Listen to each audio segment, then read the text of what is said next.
Vijay sir வந்து politics வந்திருக்காங்க. So இது பத்தி உங்களுக்கு தேவையில்லாத விஷயங்கள் பேச வேண்டாம் நான் நினைக்கிறேன்.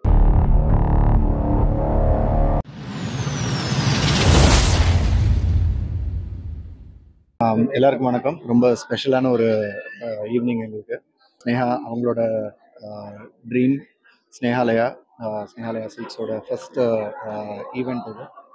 மார்வலஸ் மார்கழி இந்த ஈவெண்ட்டில் நிறைய கர்நாடிக் மியூசிஷியன்ஸ், சிங்கர்ஸ், டான்சர்ஸ் எல்லாரும் ஸ்னேகாலயா சாரீஸ் கட்டி இன்னைக்கு ரேம்ப் வாக்கிங் நடந்துருக்காங்க. டிவோர்ஸ் வந்து அதிகமாக இந்த திரைத்துறையில் நடக்குது. அதை தவிர்க்கிறதுக்கு என்ன மாதிரி ஒரு அனுமதி தவிர்க்கிறதுக்கு அட்வைஸ் எல்லாம் யாரும் சொல்ல முடியாது. எல்லாருக்கும் அவங்களோட தனிப்பட்ட வாழ்க்கைன்னு ஒன்று இருக்கு.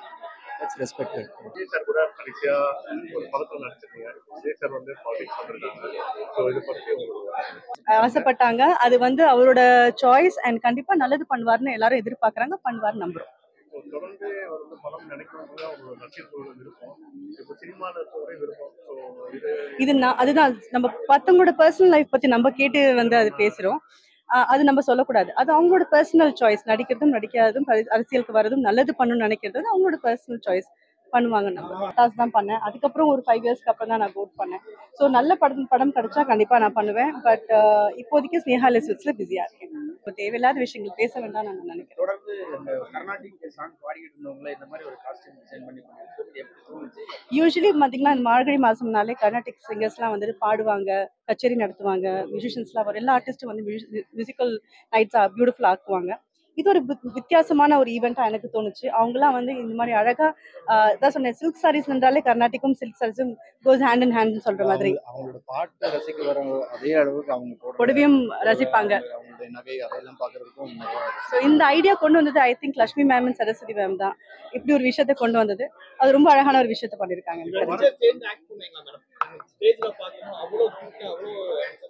இல்ல எங்களுக்கு சேர்ந்து நடிக்கிற ஐடியா கிடையாது. இப்போ வரக்கூடிய திரைப்படங்களை வந்து பாத்தீங்கன்னா இசை வந்து அவ்வளவா ஒரு இது பண்ண மாதிரி தெரியல. இசை வந்து பாத்தீங்கன்னா ரொம்ப ஒரு மக்களுக்கு ஒரு எரிச்சல் கொடுக்குற மாதிரி விஷயங்கள்லாம் மியூசிக்ன்றது ஒண்ணு வந்து பாத்தீங்கன்னா இப்போ பிரதர் நம்ம இப்படி சொன்னா நம்மள பூமர்னு சொல்லுவாங்க. அதெல்லாம் கிடையாது. அந்தந்த காலத்துக்கு ஏற்ற மாதிரி இசையோட வடிவம் மாறிட்டு இருக்கு. அந்தந்த காலத்தோட ரசனைக்கு ஏற்ற மாதிரி மாறிட்டு இருக்கு. ஒன்றும் நம்ம குறை சொல்றதுக்கு கம்பேர் பண்றதுக்குலாம் ஒண்ணுமே இல்லை. அந்த காலத்து மியூசிக்கும் நல்லா இருந்தது, இன்னைக்கு பண்ற மியூசிக்கும் நல்லா தான் இருக்கு. எத்தனை பாட்டு ஹிட் ஆகுது, எவ்வளவு படங்கள் பாட்டுனால ஓடுது, அதை எப்படி நம்ம குறை சொல்ல முடியாது. ஒரு சில படங்கள் வந்து பாத்தீங்கன்னா இசை வந்து ரொம்ப ஒரு பேட் ரிவ்யூ வந்து எதுனால அந்த இசை ஒரு வேணாம் brother. அதெல்லாம் யாருமே மோசமான படம் கொடுக்கணும், மோசமான இசை கொடுக்கணும்னு உழைக்க மாட்டாங்களே. யாரும் அவங்களோட டைம் அண்ட் எஃபர்ட் போடுறது இல்லை. பிடிச்சிருக்கு பிடிக்கல அது ஆடியன்ஸ் டிசைட் பண்றது. அல்டிமேட்டா அவங்க தான் நம்மளோட அல்டிமேட் ஜட்ஜஸ். அவங்க சொல்ற தீர்ப்பு நம்ம ஏத்துக்கிட்டு தான் ஆகணும். அதுல நல்லா இருக்கு நல்லா இல்லைன்னு நம்ம சொல்றதுக்கு ஒண்ணுமே